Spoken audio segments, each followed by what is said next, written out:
عصر کی نماز کے بعد میں نے پکوڑوں سے بھرا ہوا تھال اٹھایا اور ساتھ چٹنی کی بالٹی لے کر میں باہر محلے کے ہی مین بازار کی طرف آ گیا۔ یہاں پر ایک دکان کے تھڑے پر بیٹھ کر گاہکوں کا انتظار کرنے لگا۔ ابھی کیونکہ افطاری میں کچھ وقت تھا، اس لیے ابھی کوئی گاہک تو نہیں آیا تھا۔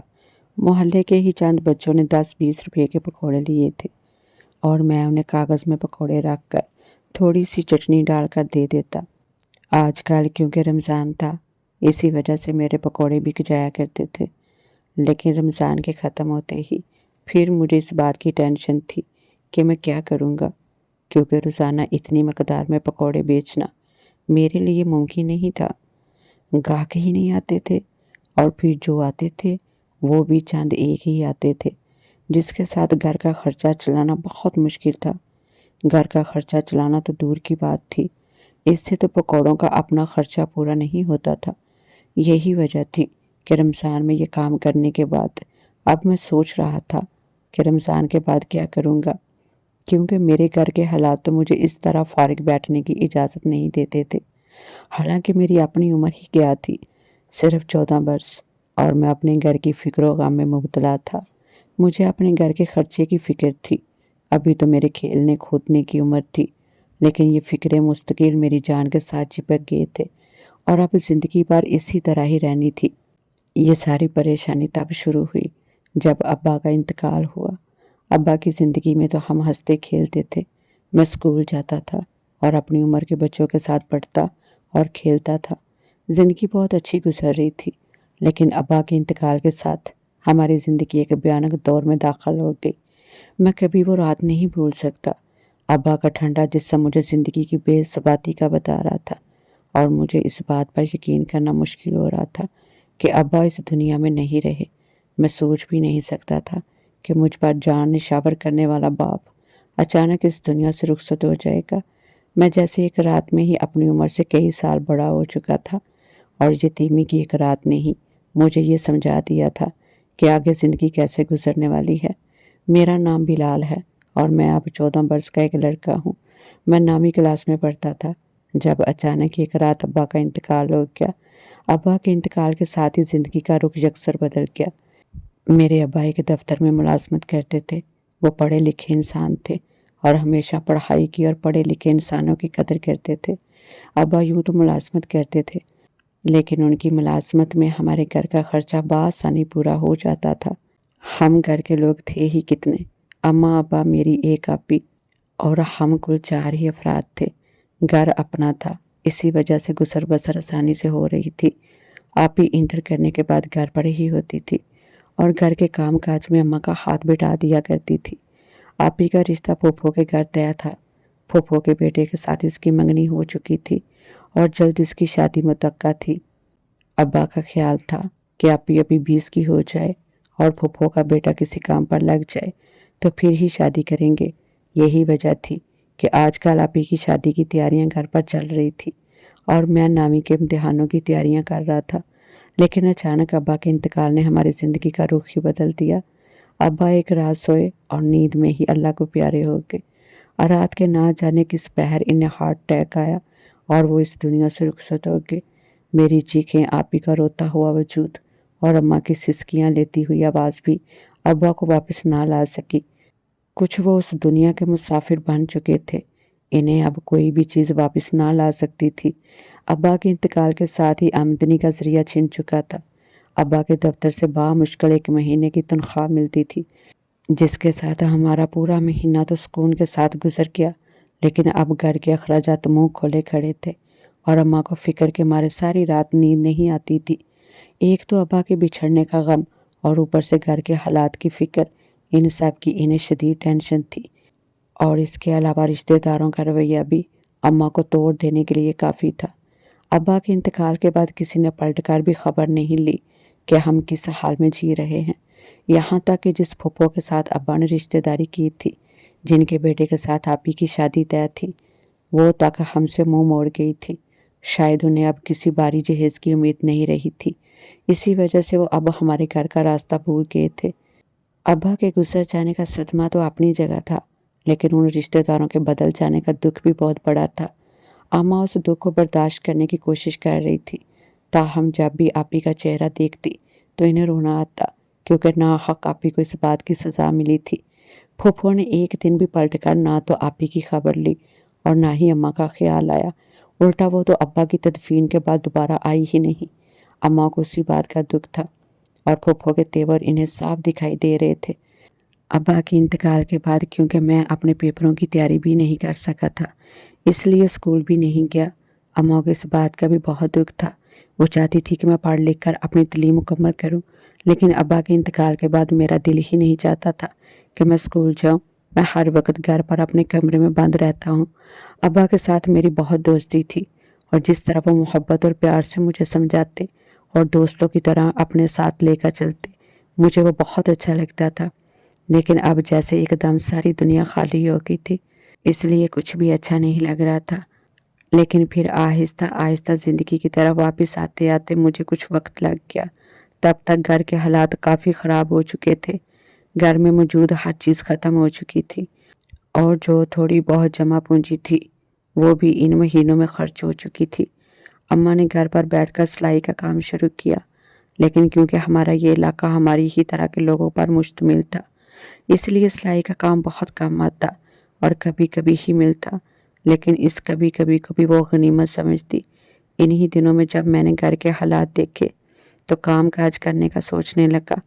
اماں سے اس بارے میں بات کی تو وہ رونے لگی اور کہنے لگی، تم ابھی کام کی طرف توجہ مت دو، گھر کا گزارا ہو ہی جائے گا، تم ابھی صرف اپنی پڑھائی پر دھیان دو۔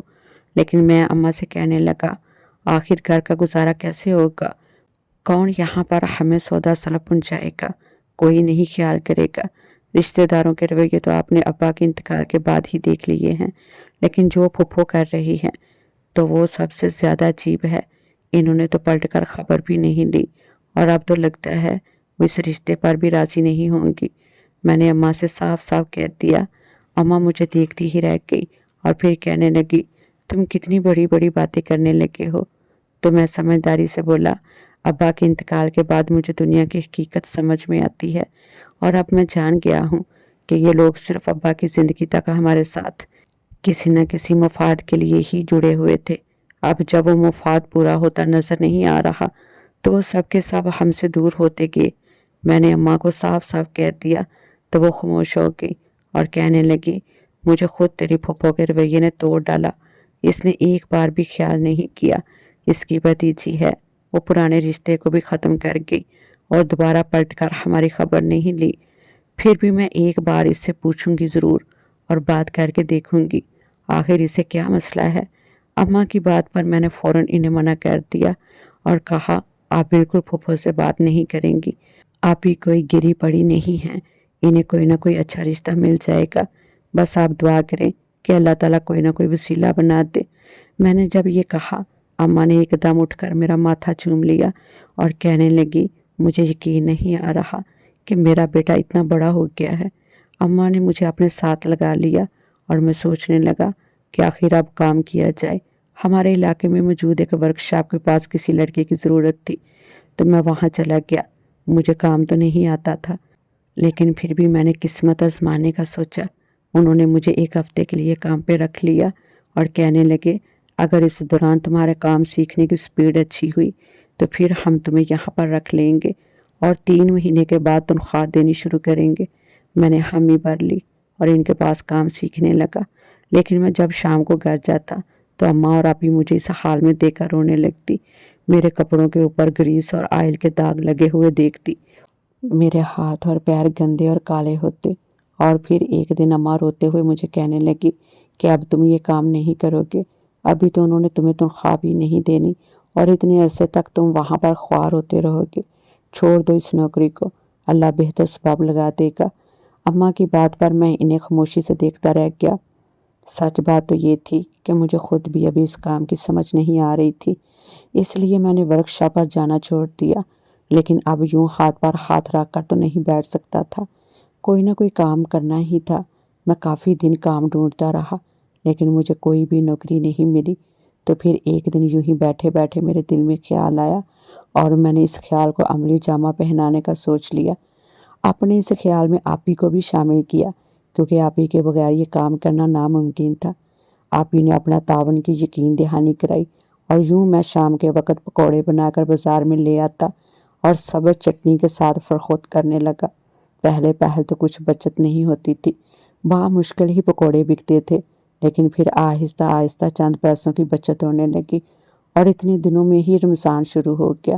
رمضان میں تو عصر کے بعد میں جتنے پکوڑے لے کر جاتا تھا اس میں سے کافی بک جاتے تھے، لیکن پھر بھی اس کے ساتھ گھر کا خرچہ چلانا بہت مشکل تھا، کیونکہ اگلے دن کے لیے مجھے پکوڑے بنانے کے لیے بھی سامان چاہیے ہوتا تھا اور اسے بھی خریدنا پڑتا۔ بچت بہت کم ہو رہی تھی، لیکن پھر بھی شکر ہے کہ کچھ پیسے بچ جاتے تھے۔ تاہم میں ابھی تک بہت مایوس تھا اور ان حالات کو بدلنے کے لیے بہت زیادہ پر امید تھا۔ اسی طرح میں افطاری سے ذرا پہلے جب اپنا تھال اٹھا کر گھر واپس آنے لگا تو ابھی میرے تھال میں کافی پکوڑے پڑے ہوئے تھے، اور میں آج بہت زیادہ مایوس تھا کیونکہ مجھے آج بہت کم بچت ہوئی تھی۔ میں جیسے ہی تھال اٹھا کر گھر کی طرف جانے لگا تو راستے میں مجھے ایک لڑکی نے روک لیا اور اس نے پوچھا کہ پکوڑے ہیں تمہارے پاس؟ میں نے ہاں میں سر ہلایا اور فوراً تھال ایک جگہ پر رکھ کر اس سے پوچھا، جی کتنے پکوڑے چاہیے؟ اس نے کہا، سارے شاپر میں ڈال دو۔ میں اس کا چہرہ دیکھنے لگا کیونکہ وہ کم سے کم بھی 500 کے پکوڑے تھے۔ میں نے اسے سارے ہی شاپر میں ڈال دیے اور پکوڑے ڈال کر شاپر اس کے ہاتھ میں پکڑایا۔ اس نے مجھے 1000 کا نوٹ دیا، جبکہ میرے پاس تو اس وقت کھلے پیسے نہیں تھے۔ میں نے اسے کہا بھی کہ آپ انتظار کریں، میں کسی دکان سے کھلے پیسے لے آتا ہوں، لیکن وہ کہنے لگی مجھے جلدی ہے، تم یہ پیسے رکھو، میں بعد میں کسی وقت لے جاؤں گی۔ میں اس کی عجلت پر حیران ہوتا ہوا پیسے جیب میں رکھ کر گھر آ گیا۔ مجھے حیرانی ہو رہی تھی کہ آخر اس نے اتنی زیادہ رقم کا بھروسہ مجھ پر کیسے کر لیا۔ میرے لیے تو وہ رقم زیادہ ہی تھی، کیونکہ جس طرح کے حالات سے میں گزر رہا تھا وہاں پر تو ایک ایک روپیہ میرے لیے اہم تھا۔ تاہم میں گھر آ گیا اور اس لڑکی کے پیسے الگ کر کے رکھ دیے، باقی پیسے اماں کو دیے۔ اگلے دن میں نے اس لڑکی کے پیسے اپنی جیب میں رکھ لیے اور اسی طرح اپنی مخصوص جگہ پر آ کر بیٹھ گیا۔ مجھے لاشعوری طور پر اس لڑکی کا انتظار تھا، کیونکہ اس کی امانت میرے پاس تھی اور میرا خیال تھا کہ وہ جلدی مجھ سے پیسے لینے کے لیے آئے گی، لیکن اس روز تو نہیں آئی۔ میرے پکوڑے سارے بک گئے اور جب میں گھر واپس آنے لگا تو بہت خوش تھا۔ اس لڑکی کے پیسے ابھی تک میری جیب میں ہی پڑے تھے۔ اگلے دن پھر جب میں اپنی مخصوص جگہ پر پہنچا تو وہ مجھ سے پہلے ہی موجود تھی۔ میں بہت حیران ہوا اور فوراً جیب سے پیسے نکال کر اسے دیے، جبکہ وہ کہنے لگی، میں پیسے نہیں لینے آئی، میں تو پکوڑے لینے کے لیے آئی ہوں۔ تمہارے پاس جتنے پکوڑے ہیں ان سب کو پیک کر دو، تمہارے پکوڑے مجھے بہت اچھے لگے ہیں، میرے گھر والوں کو بھی بہت پسند آئے تھے، اسی لیے آج میں جلدی یہاں پر آ گئی، کل جب آئی تھی تو تب تک تم جا چکے تھے۔ اس لڑکی نے جلدی جلدی اپنی بات کہی تو میں حیران ہوتا وہ سارے پکوڑے شاپر میں ڈالنے لگا، اور پھر اس نے مجھے آج بھی میری مطلوبہ رقم سے زیادہ رقم ادا کر دی۔ میں نے جب اسے پیسے واپس کرنے چاہے تو اس نے یہ کہہ کر انکار کر دیا کہ یہ پیسے تم رکھو اور کل زیادہ پکوڑے بنا کر لے کے آنا، جبکہ میں اسے پیسے واپس کرتا رہا اور وہ باقی رقم لیے بغیر ہی وہاں سے چلی گئی۔ میں بہت حیران ہوا کہ آج کل کے دور میں بھی کوئی پیسوں کے معاملے میں اتنا زیادہ لاپرواہ ہو سکتا ہے۔ ہمارے تو اپنوں نے بھی ہماری کسی بھی قسم کی مدد کرنے سے انکار کر دیا، جبکہ وہ لڑکی پرائی ہو کر مجھ پر اپنے پیسوں کا بھروسہ کر گئی۔ بے شک وہ رقم کم تھی، لیکن میرے لیے تو وہ اتنی رقم بھی زیادہ تھی، کیونکہ بعض اوقات اتنی رقم کی وجہ سے ہم گھر میں کچھ پکانے سے بھی بیٹھے ہوتے تھے۔ یہی وجہ تھی کہ میں اس لڑکی کا بڑا ممنون ہوا اور اس کے پیسے الگ کر کے رکھ دیے۔ اب میں اگلے دن آپ ہی سے زیادہ پکوڑے بنا کر لے آیا۔ ابھی مجھے وہاں پر آ کر بیٹھے کچھ ہی دیر گزری تھی کہ وہ لڑکی پھر سے آئی اور یہی کہا کہ سارے پکوڑے شاپر میں ڈال دو۔ میں بہت حیران ہوا اور کہا، سارے پکوڑے؟ تو وہ کہنے لگی، ہاں نا، سارے پکوڑے ڈال دو۔ اور کتنے پیسے ہوئے؟ میں نے اسے رقم بتائی اور ساتھ ہی سے کہا کہ آپ کے کل کے بھی پیسے میرے پاس باقی پڑے ہوئے ہیں، وہ کاٹ کر باقی رقم دے دیں۔ جبکہ وہ کہنے لگی، نہیں، وہ رقم تمہاری ہے اور تم اپنے پاس رکھو، اس کا کوئی حساب نہیں، باقی مجھے ان کا بتاؤ۔ میں نے اس سے بہت اصرار کیا اور رقم واپس لینے کا کہا، لیکن وہ نہیں مانی اور وہ رقم واپس نہیں لی۔ میں نے اس سے پکوڑوں کے پیسے لیے اور کچھ دیر کے بعد ہی گھر واپس آ گیا۔ امی اور آپی نے مجھے یوں واپس آتے دیکھا تو بہت حیران ہوئی اور پوچھنے لگی، آخر کیا بات ہے، آج تم اتنی جلدی آ کے، اور پکوڑے کہاں گئے؟ میں نے انہیں سارا ماجرا سنایا تو اماں بہت حیرانی سے کہنے لگی، آخر اتنی ہمدرد اور مہربان لڑکی کون ہے جو تمہارے ساتھ اتنا تعاون کر رہی ہے اور روزانہ کی بنیاد پر تم سے پکوڑے لے کر چلی جاتی ہے؟ میں نے لا علمی سے کندھے اچکا دیے اور یہی کہا کہ مجھے تو معلوم نہیں وہ کون ہے، لیکن جو بھی ہے میرے لیے تو رحمت کا فرشتہ ہی ثابت ہوئی ہے۔ میں نے اماں سے کہا تو وہ بھی سار ہلانے لگی اور کہنے لگی، بے شک ایسا ہی ہے۔ میں ذہنی طور پر بہت مطمئن تھا کیونکہ 3-4 دن سے اس لڑکی کی وجہ سے میرے پکوڑوں کی خوب اچھی فروخت ہو رہی تھی۔ اب روز ہی ایسا ہونے لگا، میں جب پکوڑے بنا کر لے کے جاتا تو لڑکی کچھ دیر کے بعد ہی آ جاتی اور سارے پکوڑے لے جاتی۔ میں جتنے بھی پکوڑے بنا کر لے کے جاتا وہ سب کے سب لے جاتی۔ میں بہت حیران ہوتا، آخر وہ اتنے پکوڑوں کا کیا کرتی ہے؟ باقی اس کا کتنا بڑا خاندان ہے جو وہ سب کو پکوڑے کھلاتی ہے۔ کوئی اور گاہک تو اب قریب بھی نہیں آتا تھا، وہ لڑکی ہی سارے پکوڑے لے جاتی۔ اور ایک دن میں نے حیرانی سے اسے پوچھ ہی لیا اور کہا، آپ روزانہ اتنے پکوڑے لے کر جاتی ہیں اور پھر آپ ان کا کیا کرتی ہیں؟ میری بات سن کر وہ مسکراتی اور کہنے لگی، دراصل میرے گھر والوں کو تمہارے پکوڑے بہت پسند آئے ہیں، وہی وجہ ہے کہ اب وہ افطاری میں یہی پکوڑے مانگتے ہیں۔ اب جس دن نہیں ملیں گے تو وہ غصہ کریں گے، اسی لیے میں روز آ کر یہ سارے پکوڑے لے جاتی ہوں۔ اس نے ذرا تفصیل سے کہا تو میں حیران ہو کر رہ گیا، تاہم میرا کام تو چل رہا تھا، اس لیے میں نے بحث نہیں کی اور اسے سارے پکوڑے شاپر میں ڈال دیے۔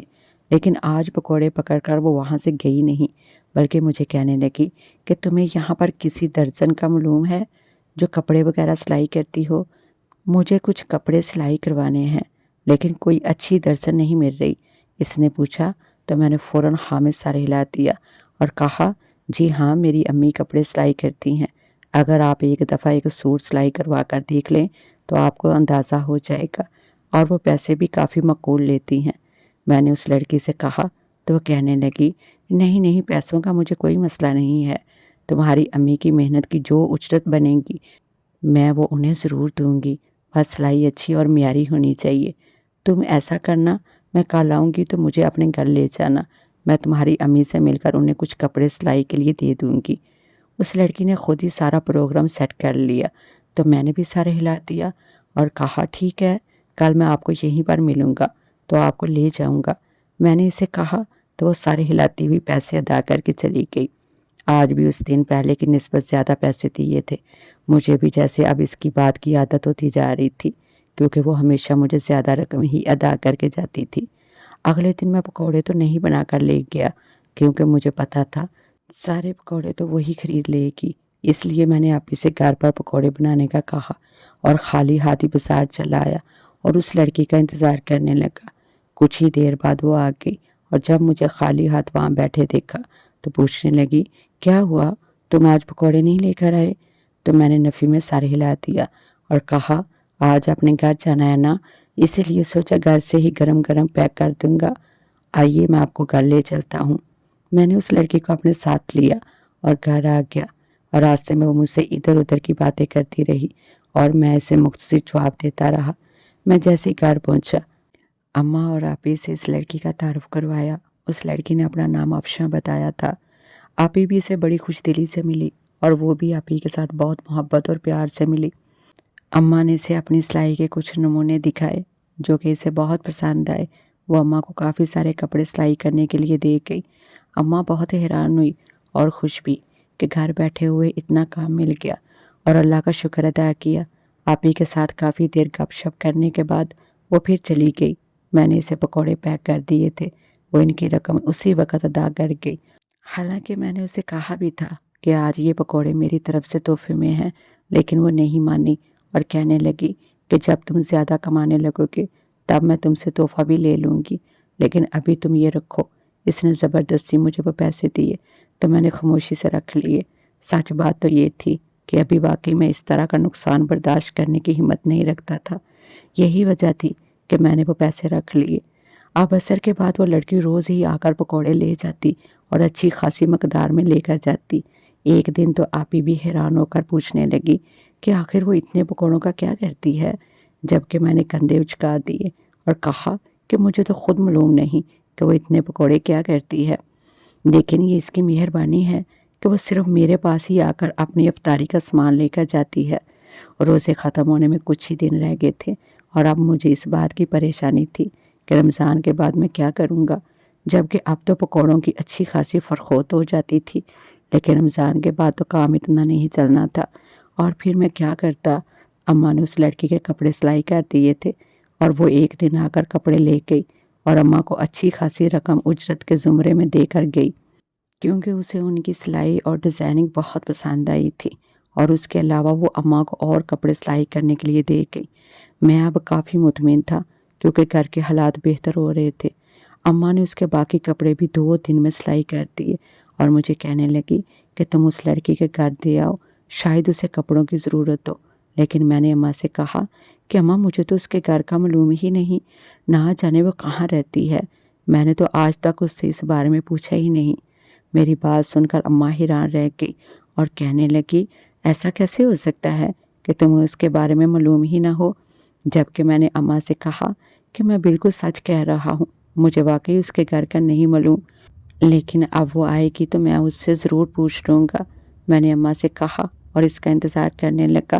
وہ جیسے ہی شام کو آئی تو میں نے اس سے پوچھا کہ آج تک میں نے آپ سے آپ کے گھر کا نہیں پوچھا، اگر کبھی کپڑے جلدی سلائی ہو جائیں تو میں آپ کے گھر پکڑا جایا کروں گا، آپ مجھے اپنے گھر کا پتہ دے دیں۔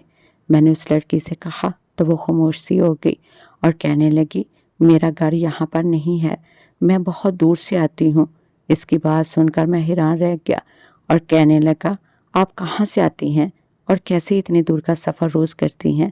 میں نے حیرانی سے اسے سوال کیا تو وہ کہنے لگی میں اس سے بھی زیادہ سفر روز کر سکتی ہوں، دراصل تم نہیں جانتے، میں ایک جن آتی ہوں اور جنات کی دنیا سے آتی ہوں، وہ سارے پکوڑے میں وہیں پر لے کر جاتی ہوں، وہاں پر جنات میں تمہارے پکوڑے بہت پسند کیے جاتے ہیں۔ اس کی بات سن کر میں حیران رہ گیا اور خوف کے مارے میری آنکھیں پھیل گئی، تاہم جب اس نے میرے چہرے پر ہوائیاں اڑتی دیکھی تو مجھے کہنے لگی تم ڈرو مت، میں تمہیں ڈرانے کے لیے نہیں آئی، میں صرف تمہاری مدد کے خیال سے آئی ہوں۔ میں جانتی ہوں تمہارے گھر کے حالات بہت خراب تھے، تمہارے ابا کے انتقال کے بعد جس طرح تمہارے رشتہ داروں نے تم سے منہ موڑ لیا وہ سب میں جانتی ہوں۔ اس جن زادی کی باتیں مجھے حیران کر رہی تھی، تاہم میں نے اسے کہا کہ آپ صرف میری مدد کے خیال سے یہاں پر آتی ہیں؟ میری حیرانی سے پوچھنے پر اس نے مسکراتے ہوئے ہاں میں سر ہلا دیا اور کہنے لگی ہاں بالکل، صرف تمہاری مدد کے خیال سے آتی ہوں، جس طرح تم اپنے گھر کے حالات بدلنا چاہتے تھے اور اپنے گھر کے بارے میں سوچتے تھے، مجھے بہت اچھا لگتا تھا۔ تم چھوٹی سی عمر میں ہی محنت کرنے لگے، تم نے کوئی غلط کام نہیں کیا، مجھے یہ بات بہت اچھی لگی، اسی لیے میں تمہاری مدد کے خیال سے یہاں پر آتی ہوں تاکہ تمہیں پریشانی نہ ہو اور تم کسی غلط راہ کی طرف نہ نکل پڑو۔ اس جن زادی کی باتیں سن کر میں حیران رہ گیا، اور پھر جب میں نے اسے کہا کہ آپ اماں کو کپڑے بھی اسی وجہ سے دے کر گئی تھی تو اس نے ہاں میں سر ہلا دیا۔ اس کی اتنی مدد کے خیال سے میری آنکھیں بھیگ گئی، تاہم میں نے ممنون نظروں سے اس کی طرف دیکھا اور کہا جس طرح آپ نے میری مدد کی ہے بغیر احسان جتلائے اور بغیر کوئی لالچ دکھائے، اس بات نے مجھے بے مول خرید لیا ہے۔ میں نے اس جن زادی سے کہا تو وہ مسکرا کر کہنے لگی کہ تم ہمیشہ اسی طرح محنت کرنا، کبھی شارٹ کٹ نہ اپنانا، تم بہت جلد اپنا مقام بنا لو گے۔ اور جن زادی نے مجھے امید بھری نگاہوں سے دیکھتے ہوئے کہا تو میں نے بھی سر ہلا دیا۔ میں واقعی اپنے گھر والوں کے لیے کچھ کرنا چاہتا تھا، جس طرح پھوپھو کے رویے نے ہمیں توڑ دیا، انہوں نے جہیز کی وجہ سے میری بہن سے رشتہ ختم کر دیا، یہ بات مجھے اندر ہی اندر بہت تکلیف دیتی تھی اور میں چاہتا تھا کہ اب میں اپنی بہن کو بہت زیادہ جہیز دے کر رخصت کروں اور پھوپھو سے بھی زیادہ کسی اچھے گھر میں رخصت کروں۔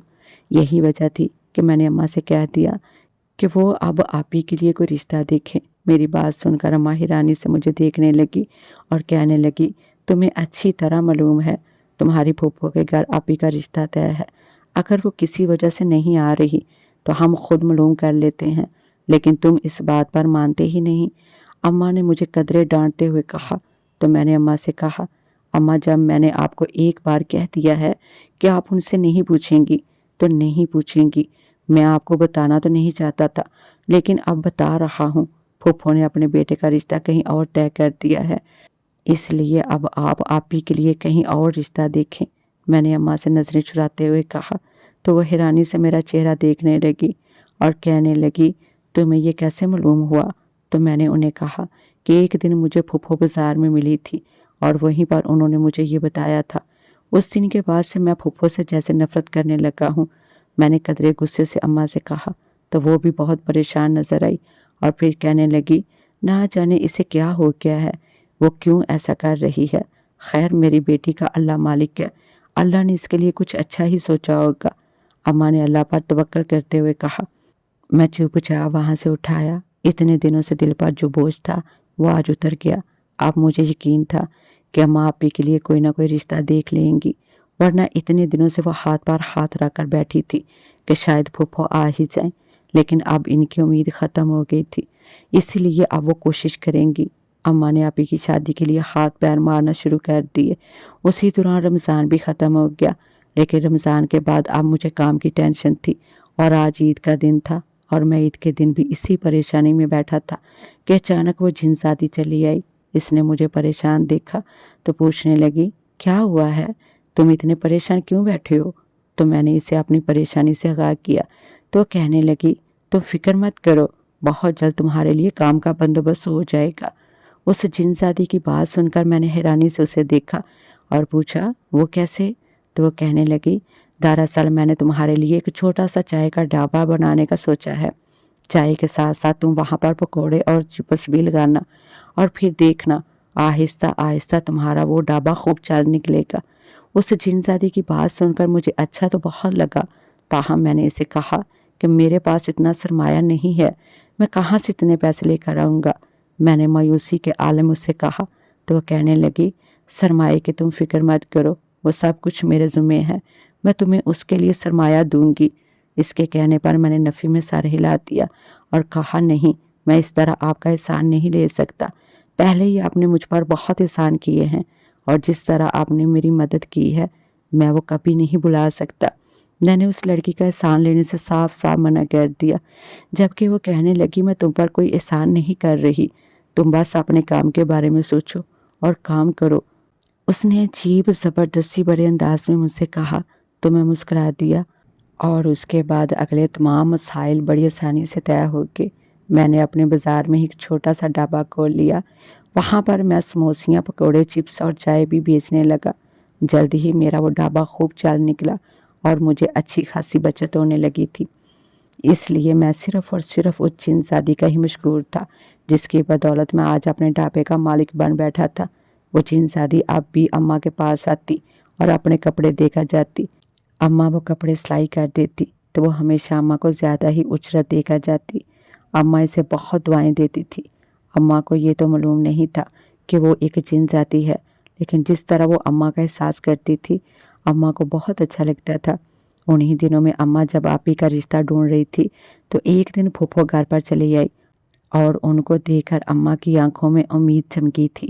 انہیں لگا کہ شاید پھوپھو پرانے رشتے کو بحال کرنے کے لیے آئی ہیں، لیکن ان کی آمد کا مقصد کچھ دیر کے بعد ہی کھل گیا جب انہوں نے اپنے بیگ سے اپنے بیٹے کی شادی کا کارڈ نکال کر پکڑایا، جسے دیکھ کر اماں کے چہرے پر مایوسی پھیل گئی۔ تاہم اماں نے پھوپھو پر کچھ بھی ظاہر نہیں کیا اور انہیں بڑے ڈھیلے سے انداز میں مبارکباد دی۔ پھوپھو بھی شادی پہ آنے کی تاکید کرتے ہوئے چلی گئی۔ ایک بار انہوں نے نہ تو آپی کے بارے میں سوچا اور نہ ہی ہمارے گھر کے حالات کے بارے میں پوچھا۔ پھوپھو کا یہ رویہ اماں کو دکھی کر گیا اور وہ بیمار پڑ گئی۔ میں اماں کی پریشانی سمجھتا تھا، لیکن اب میں اس معاملے میں کچھ نہیں کر سکتا تھا۔ اگر پھوپھو نہیں چاہتی ہیں تو ہم کیسے زبردستی رشتہ قائم رکھ سکتے ہیں؟ بس میں نے اماں کو صرف سمجھایا اور 2-3 دن بعد اماں کی طبیعت کافی سنبھل گئی تھی۔ گھر پر ویسے ہی آج کل پریشانی چل رہی تھی، اسی لیے جب وہ جن زادی اپنے کپڑے لینے کے لیے آئی تو اماں کو بیمار دیکھا، پوچھنے لگی۔ میں نے اسے پھوپھو کی آمد کے بارے میں بتا دیا اور یہ بھی کہ کس طرح پھوپھو اپنے بیٹے کا رشتہ طے کر کے اب اس کی شادی کر رہی ہیں۔ وہ بھی دکھ کا اظہار کرنے لگی، تاہم وہ کہنے لگی کہ تم اپنی بہن کی شادی کرو اور پھوپھو سے بھی اچھی جگہ پر اس کی شادی کرو، دیکھنا تمہاری پھوپھو خود ہی سیدھی ہو جائیں گی۔ میں نے اسے کہا، ہاں میں نے بھی اماں سے یہی کہا ہے۔ اب اماں کی طبیعت کچھ سنبھلتی ہے تو جلدی ہی اس کا رشتہ طے کرتے ہیں، اور پھر اماں کی طبیعت سنبھلنے کے بعد آپی کا رشتہ ایک بہت اچھی جگہ پر ہو گیا۔ فراز بھائی سرکاری نوکری کرتے تھے اور ان کی تنخواہ بھی اچھی خاصی تھی۔ اماں بہت خوش اور مطمئن تھی، اور پھر میں نے 1 مہینے کے بعد ہی شادی کی تاریخ پکی کر کے آپی کی شادی کی تیاریاں شروع کر دی۔ اس معاملے میں اس جن زادی نے میرا بہت ساتھ دیا۔ اس نے اچھی خاصی رقم ہمیں مہیا کر دی۔ جب اماں کو میں نے اس رقم کے بارے میں بتایا تو وہ بہت حیران ہوئی، اور پھر پریشانی سے کہنے لگی کہ ہم آخر اس لڑکی سے اتنی بڑی رقم کیسے لے سکتے ہیں؟ وہ لڑکی ہمارے ساتھ تعاون کر رہی ہے، لیکن ہم اتنی بڑی رقم نہیں لے سکتے۔ اماں نے رقم لینے سے منع کر دیا، اور پھر میں نے اماں کو اس لڑکی کے جن شادی ہونے کا بتا دیا، جسے سن کر اماں بھی بہت حیران ہوئی اور پریشانی سے کہنے لگی کہ یہ کیسی بات ہے؟ وہ جن شادی ہو کر ہماری اتنی مدد کر رہی ہے، مجھے تو اس بات پر یقین ہی نہیں آ رہا۔ اماں گہری سوچ میں پڑ گئی، جبکہ میں نے انہیں کہا کہ اماں یہ بات بالکل صحیح ہے، وہ لڑکی جن شادی ہے اور وہ صرف ہماری مدد کے خیال سے یہ سب کچھ کر رہی ہے، اور جو کچھ بھی کر رہی ہے، اور اسے منع مت کریں۔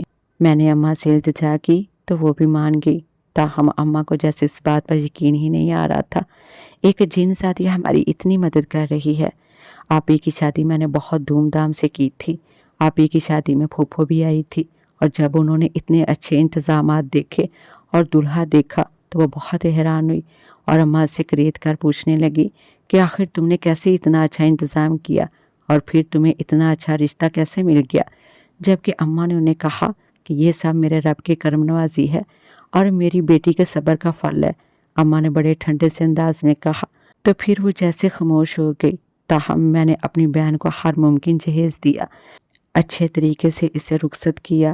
اس شادی کے بعد پھوپھو اکثر گھر آنے لگی اور کریت کر اماں سے ہمارے حالات کے بارے میں پوچھنے لگتی، جبکہ اماں اپنی سادگی میں انہیں جواب دے دیتی، سنا تھا کہ پھوپھو کی بہو نے ان کا جینا حرام کیا ہوا ہے، اور وہ کسی طور پہ انہیں گھر پر برداشت کرنے کے حق میں نہیں ہے۔ وہ اپنے شوہر کو لے کر علیحدہ ہونا چاہتی ہے، جبکہ پھوپھو کا اکلوتا بیٹا ہے، اسی لیے وہ اسے الگ نہیں ہونے دے رہی۔ پھوپھو کے حالات آج کل کافی خراب چل رہے تھے۔ اماں نے جب مجھے یہ بتایا تو میں خاموشی سے سر ہلا کے رہ گیا۔ سچ کہوں تو مجھے ان سے کوئی فرق نہیں پڑتا تھا۔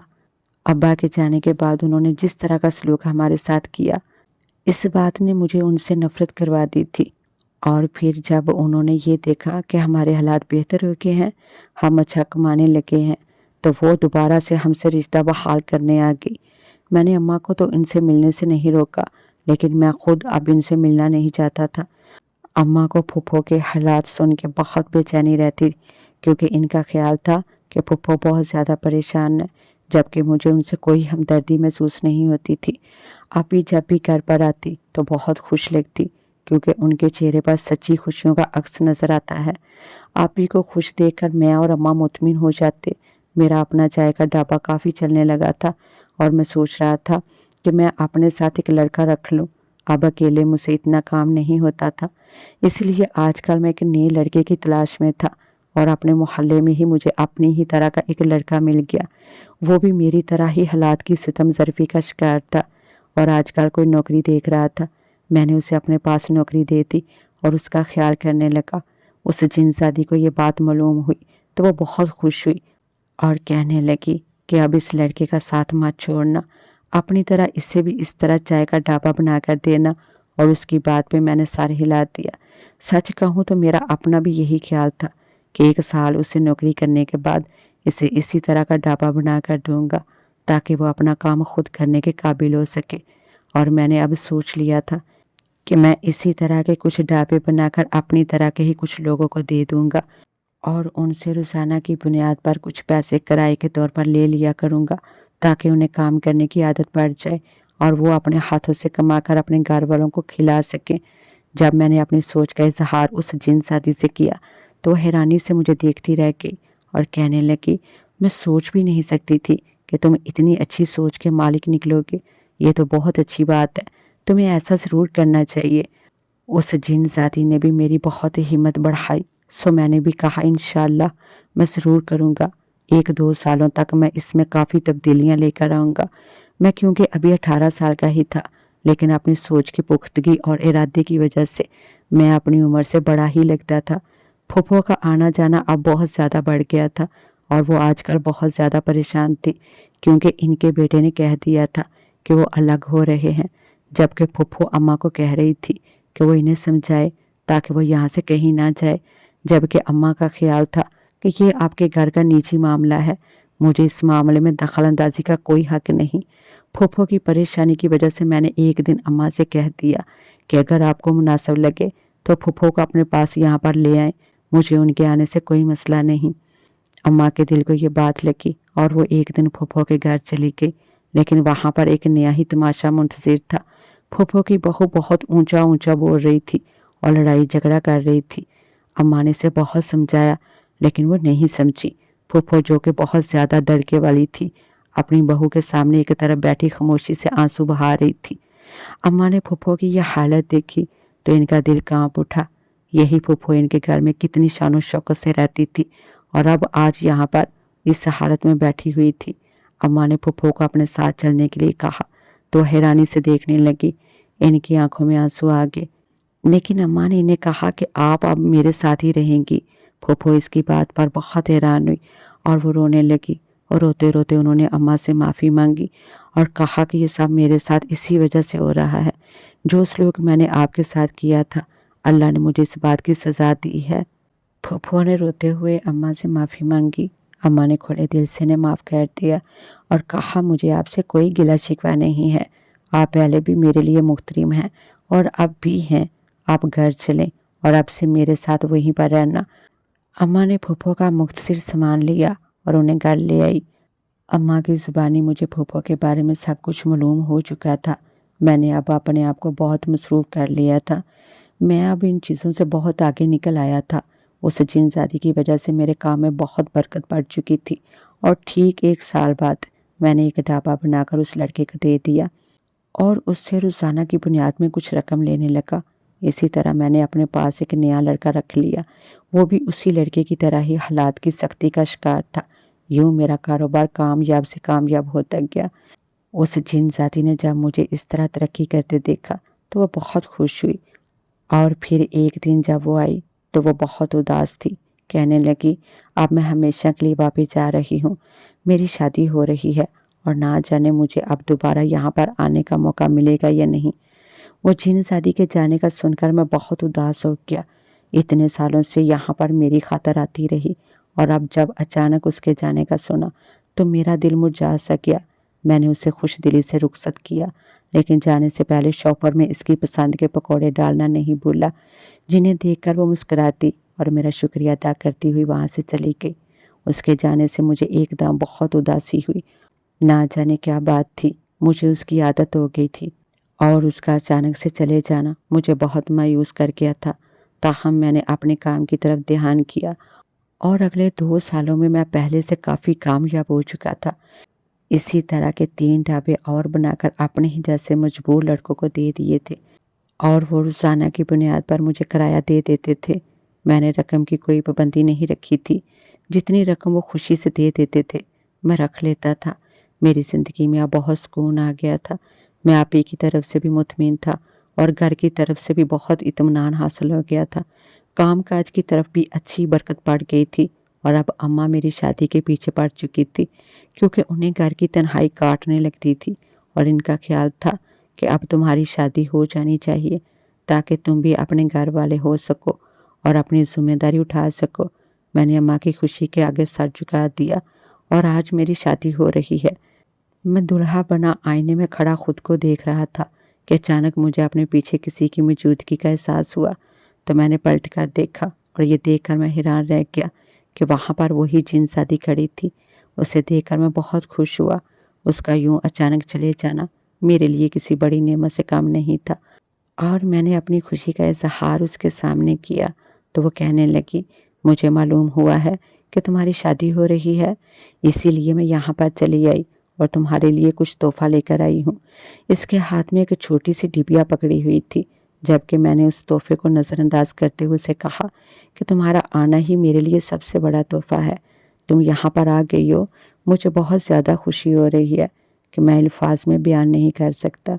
میں نے اسے جنزا سے کہا تو وہ دھیمے سے مسکرا دی اور کہنے لگی، مجھے تو آنا ہی تھا نا، اور یہ لو اپنا تحفہ، یہ تمہارے لیے نہیں، تمہاری بیوی کے لیے ہے، محبت سے اسے دے دینا۔ اس نے وہ ڈبیا میری طرف بڑھائی اور مجھے خوش رہنے کی دعائیں دیتی وہاں سے چلی گئی۔ اس کے آنے سے مجھے بے پناہ خوشی ملی تھی اور میرے دل میں ایک اطمینان سا ہو گیا تھا کہ وہ اب جہاں کہیں بھی ہوگی میری طرف دیکھتی ہوگی اور مجھے پھر کسی دن اچانک یوں ہی ملنے کے لیے آ جائے گی۔